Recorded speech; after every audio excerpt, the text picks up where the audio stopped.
안녕하세요. 김도경 목사입니다.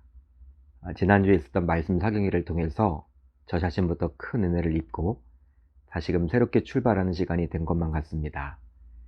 이제 오늘도 하늘 양식을 통해서 하나님과 동행하며 멋지게 살아내는 저와 여러분들 모두 되셨으면 좋겠습니다.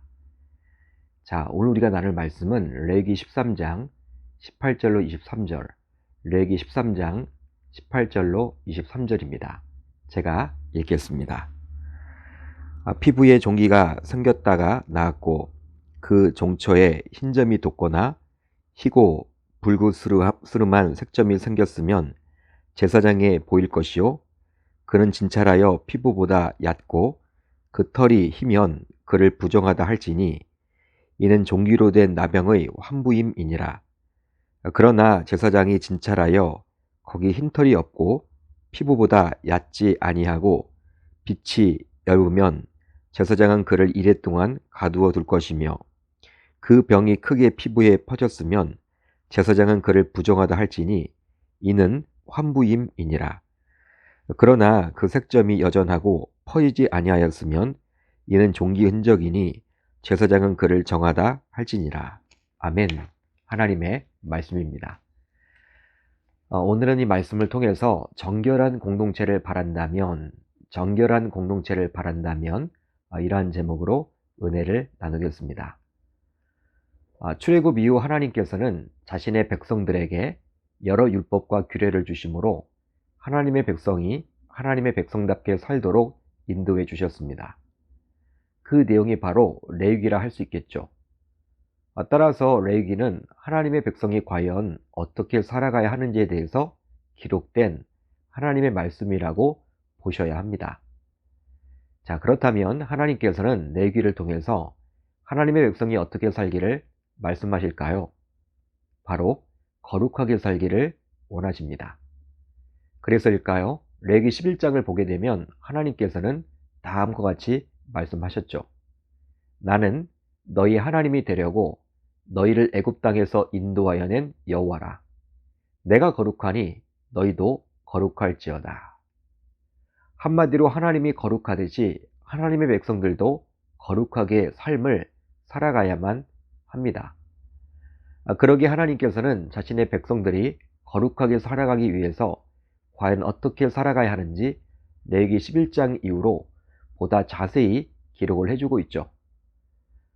레위기 11장을 보게 되면 이제 정결과 관련된 규례가 나오는데요.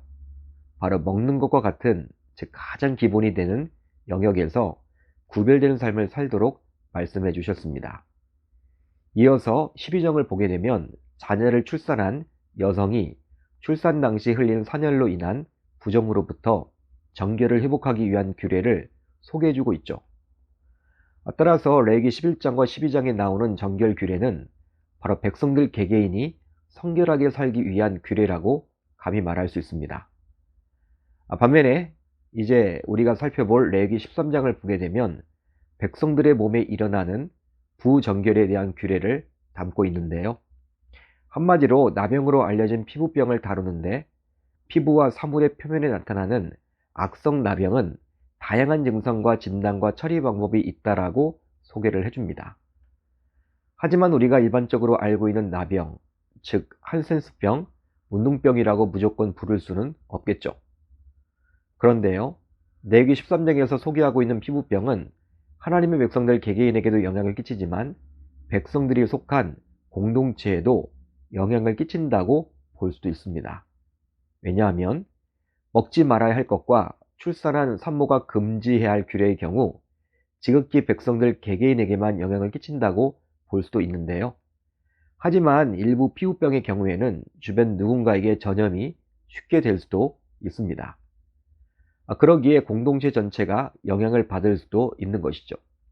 따라서 정결한 공동체를 소망하는 우리 주님께서 레위기 13장을 통해서 이 피부병과 관련된 규례를 말씀해 주시므로 정결한 공동체를 위해서 우리 신자들이 과연 어떻게 처신해야 하는지 말씀해 주십니다.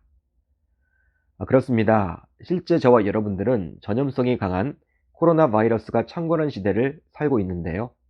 그러기에 오늘 말씀을 보면서도 일부 피부병의 경우에는 오미크론 바이러스처럼 누군가에 쉽게 전염을 끼칠 수도 있다는 사실을 우리는 놓쳐서는 아니 되겠죠.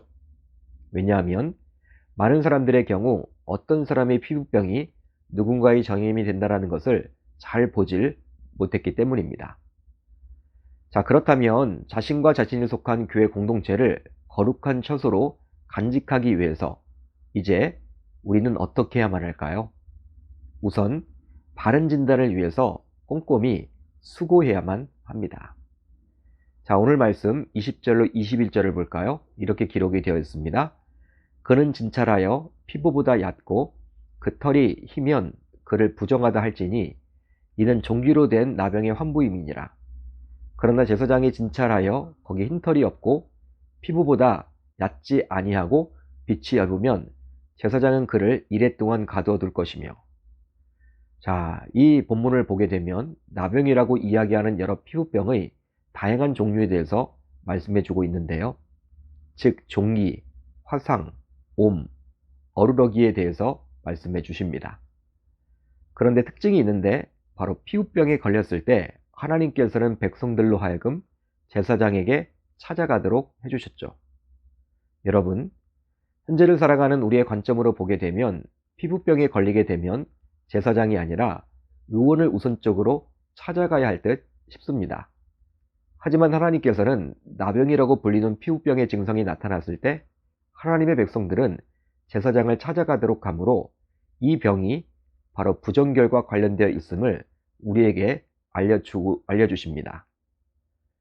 그런데 오늘 말씀을 보게 되면 종기의 경우, 화상의 경우, 옴의 경우, 또 보통 섭진이라고 볼 수 있는 어루러기의 경우에 어떤 경우에 부정한 것이고 또 어떤 경우에 정한 것인지 제사장은 스스로 판단을 하게 되었죠.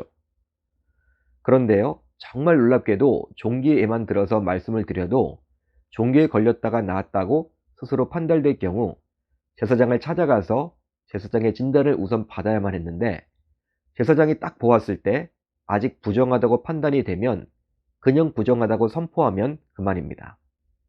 하지만 깨끗하게 낫게 되어서 정결한 것이라고 판단할 수 없다면 제사장은 종기에 걸린 사람을 일주일 시간 동안 격리를 시킨 이후에 그 이후에 다시금 판단해서 정확한 진단을 내려야만 했던 것이죠. 왜냐하면 정결하다고 쉽게 판단했다가 실제로 아직 낫지 않은 것이라면 공동체에 전염을 시킬 수도 있기 때문입니다. 그렇다면 화상의 경우는 어떻습니까?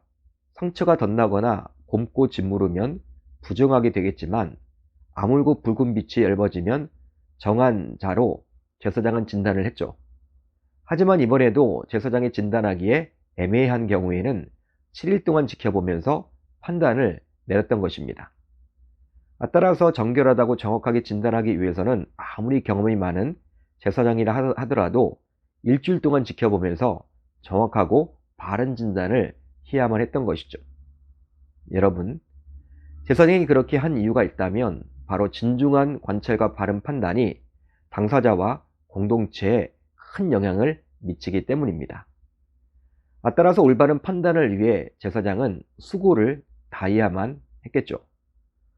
그러기에 교회에서 제사장 역할을 하는 목회자, 평신도 지도자들이라면 자신뿐만 아니라 자신이 속한 공동체의 정결함을 위해서 늘 힘써야만 하겠죠.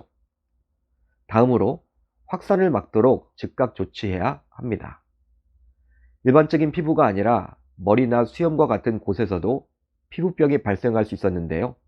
바로 옴이라고 하는 피부병입니다. 그런데 이 피부병은 처음에 대수롭지 않다고 해서 가만두어서는 아니 되었죠. 바로 이유가 있다면 작은 반점에서 시작하여 순식간에 전신으로 퍼지기 때문입니다. 실제 모든 병이 그렇지 않을까요? 암과 같은 경우에도 처음에 발견이 되면 손을 쓸 수 있지만 늦게 발견이 되면 이미 퍼질 대로 퍼져서 손을 쓸 수 없게 되겠죠. 그런데요, 이것은 다음과 같이 생각해 볼 수도 있습니다. 바로 한 사람이 옴에 걸렸을 때에는 쉽게 막을 수 있지만 이것을 그냥 방치를 해두면 나중에는 공동체 전체에 옴이 퍼져서 후에는 감당하기 힘들게 되겠죠. 따라서 공동체가 정결케 되기 위해서는 반드시 사전에 수습해야만 합니다. 그런데 이것은 현재를 살아가는 우리에게도 동일하게 적용해 볼 수 있겠죠. 바로 죄도 작고 사소한 것으로 시작하여 후에는 수습할 수 없는 상황으로 확대가 되기 때문이죠. 그러기에 신약시대를 살고 있기에 제사장인 우리 모두 자신이 지은 죄로 인해서 자신뿐만 아니라 교회 공동체에 어려움이 생기지 않도록 최선을 다해서 즉각 조치를 취해야 할 줄로 믿습니다. 여러분, 그렇다면 신자인 우리는 공동체를 정결케 하기 위해서 이제 어떻게 적극적으로 대처하면 좋을까요? 지금까지 앞에서 살펴보았던 두 가지, 즉 바른 진단을 위해서 꼼꼼히 수고해야 하고 또 확산을 막도록 즉각 조치를 취해야 한다는 것은 어떤 의미에서 보게 되면 소극적인 대책이라 할 수 있는데, 이것으로 머물러서는 아니 되고 보다 적극적인 대책이 요구됩니다. 바로 재발을 경계하고 성령을 의지해야만 하겠죠. 실제 종기나 화상이 모두 나았다고 해서 방심하다가 다시 악화될 수가 있습니다. 즉 재발의 여지는 늘 상존하기 때문이죠. 마찬가지로 우리 삶과 공동체를 병들게 하는 죄도 마찬가지입니다. 따라서 방심하는 순간 즉각 발생하기에 정결케 되는 과정을 거쳤다고 해서 결코 안심해서는 아니 되겠죠. 바로 경계하고 조심하되 성령께 반드시 의지해야만 할 줄로 믿습니다. 사랑하는 성도 여러분, 정결한 공동체가 되기 위해선 우리 모두 사소한 죄라도 민감하게 반응할 수 있도록 항상 영적으로 깨어 있어야만 하겠습니다. 그러기 위해선 하나님의 말씀 앞에서 자신의 모습을 항상 돌아볼 수 있어야만 하겠죠. 자, 이제 오늘 우리 공동체가 함께 나눌 기도 제목을 살펴보겠는데요. 두 가지입니다. 우선 첫 번째로는 사소한 죄라도 민감하게 반응할 수 있도록 영적으로 깨어있게 하소서. 다음으로 코로나 확산세를 멈추게 하사 많은 환자가 생기지 않게 하소서. 오늘 하루도 말씀을 붙잡고 기도하는 가운데 우리 주님의 세밀한 음성을 듣는 저와 여러분들이 모두 되셨으면 좋겠습니다.